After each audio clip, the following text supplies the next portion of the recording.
Hello, Roz Wade here, Learning Officer at the Museum of Zoology, and as you can see I am back at the garden pond and I've got some really exciting news to share with you. So those newts whose courtship behaviour I showed you before, well, that courtship behaviour has been a success. Just done some pond dipping and we've seen some gorgeous little baby newts. So they're about this long and they've got these lovely feathery external gills, so I can't wait to share them with you. I've also been setting up a camera trap. So here's my camera trap. I've just been charging the batteries. I'm going to put it back out. It cost me about £40 online and it's been worth every penny because I've been able to see some of the other wildlife that's been coming to visit the pond. It's really heartening to see how having a bit of water in your garden here can support wildlife. So how have our newts been getting along? Here's one just hanging around, floating in the water.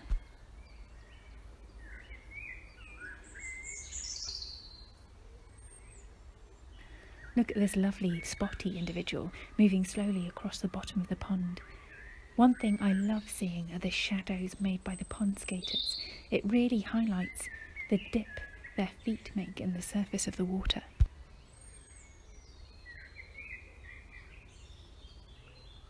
It has been fascinating watching the newts interact with each other. Here we have a larger female and a spotty male with that crest along its back.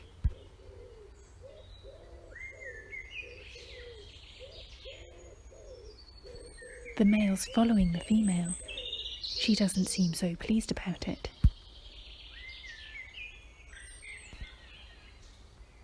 Not one, but two more newts have joined the picture.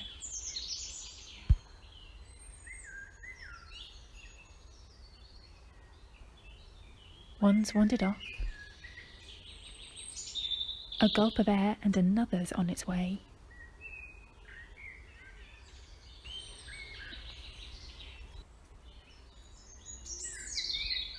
A new favourite spot for the newts seems to be under the leaves of the water lily. Just watch where this newt goes.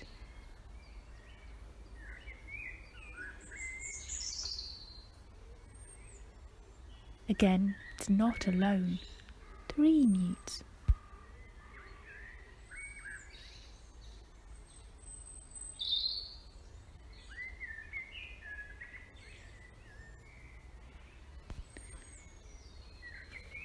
Here we are, 2 more newts, a male and a female.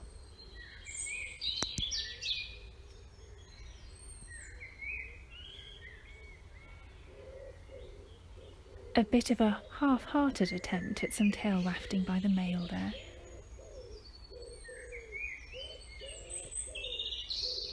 And off to shelter under the water lilies.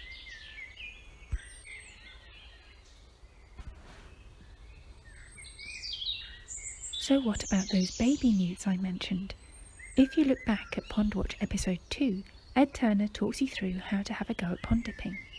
Here I have an old white enamel tray, which makes it easier for me to see what's in the water. Spotted a baby newt yet? There are 3 of them here.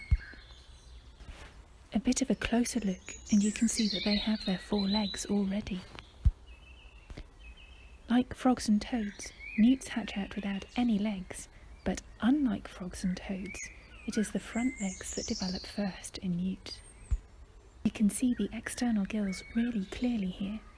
They are the feathery, branching structures just behind the head. These are used by our baby newts to breathe.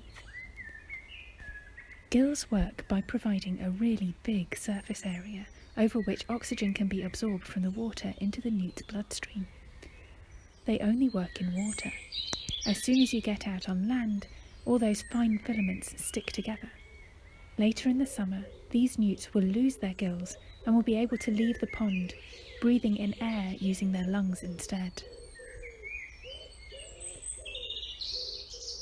You can see that this pond water is teeming with invertebrates.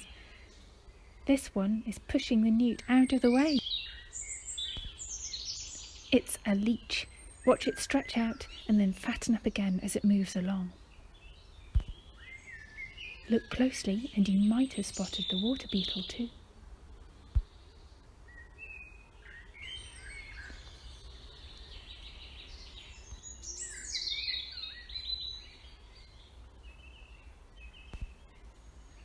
Here's a flatworm that looks like it's gliding along the bottom of the tray.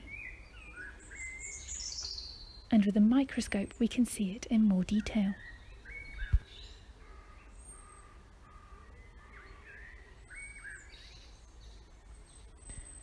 Now if we look at some of these tiny dots darting around using a microscope, we can see that they are water fleas.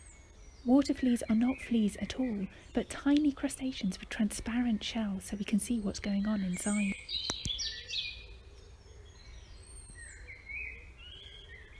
Now I promised some clips from the camera trap set up next to the pond.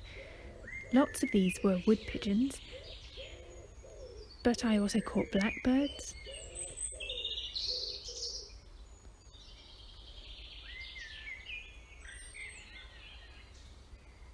and robins, and here are some birds splashing around in the water. I also managed to capture some mammals on film. No surprise to see a squirrel. But who's this climbing into the pond? A fox! We would love to know about any wildlife you've been spotting at home, so do share with us on social media.